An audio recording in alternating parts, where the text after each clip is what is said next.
আমি যে ছোট্ট ঘরটাকে আমার নিজের মতো করে গোছাবার চেষ্টা করেছি।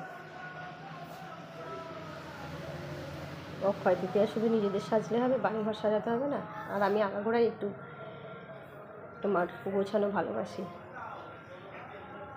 এখন যদিও আর এনার্জি পাই না। এই যে এটা দেখছো, এটা ছিল একটা সময়, এই শাড়িগুলো খুব উঠেছিল। মোটামুটি সকলেই তোমার এই শাড়িগুলো ব্যবহার করেছে। তো আমি তো শাড়ি খুব একটা পরি না, তো আমি এই কাজে লাগিয়ে নিয়েছি। আমার ঘরের এই দেয়ালের কালারটা লালটা আজ আমার বড় ছেলের 5 বছর যখন জন্মদিন হবে তখন করেছিলাম, বড়ই করেছিল। কিন্তু এখন বলছে স্বামী স্ত্রীর ঘরে নাকি তোমার লাল রং করতে নেই, তো ও এসে বলেছে অন্য রং করে দেবে। এখন দেখা যাক, ওর তো কথা।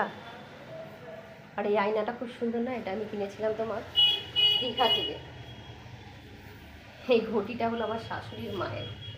ঘটিটা এত ভারী না, কাউকে যদি ছুঁড়ে মারা হয় সে মরে যাবে। আর এটা তো, এগুলো তো তোমরা চেনোই, আমি অনেকবার শেয়ার করেছি ভিডিও। এটা আমি মিশো থেকে কিনেছিলাম, ওই 150 টাকা মতো। ফুলটাও তাই। আর এই ঘরের সমস্ত জিনিসই মোটামুটি আমাদের পয়সায় কেনা। যেহেতু আমাদের বিয়েটা তোমার পালিয়ে গিয়ে হয়েছিল, সেক্ষেত্রে জিনিসপত্র খুব একটা কেনা হয়নি। আর আমার দিদির বিয়ে আগে হয়েছিল বলে সেই মুহূর্তে আমার বাপের কাছে অত পয়সাও ছিল না যে আমাকে কিছু দেবে। শুধু একটা শোকেস দিয়েছে, সেই শোকেসটাও বাইরে। এই খাটটা আমরা কিনেছি, এটাও রিসেন্টলি আমি কিনেছি।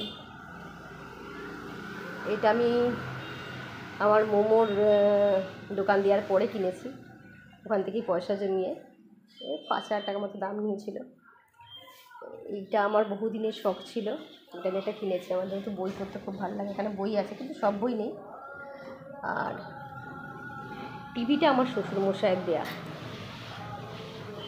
আর আমাদের একটা আলমারি আছে, সেটাও আমার শ্বশুরমশাই ওনার ছেলেকে দিয়েছিলেন আমার বিয়ের আগে। এই হলো আমার ঘরের ফার্নিচার। আমার বর অ্যাকচুয়ালি ঘরে বেশি ফার্নিচার পছন্দ করে না, ও চায় পারলে শুধু এই খাটটাই রাখে। আমার ভালো লাগে। গরিবের ঘর এইটুকুই অনেক শান্তির জায়গা। আমার ছোটোবেলাতে খুব ইচ্ছা ছিল আমার নিজের একটা ঘর হবে।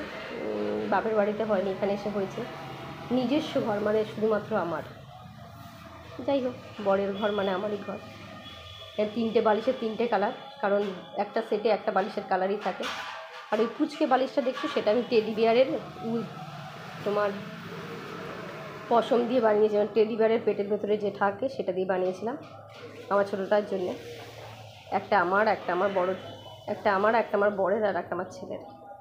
আমি কোলবালিশ নিয়েই শুই। সাধারণত মেয়েরা কোলবালিশ নিয়ে শোয় না, কিন্তু আমার ভালো লাগে। তো এই হলো আমার ঘর। এটা আমার বরের এক সময় মুড এসেছিলো, এঁকেছিল। আর এগুলো আমাদের সব, আমার ছেলের সব খেলনা। যেগুলো একটু দামি খেলনা সেগুলো আমি তুলে রেখে দিই, নাহলেও ভেঙে দেয়। এখানেও একটা আঁকা আছে,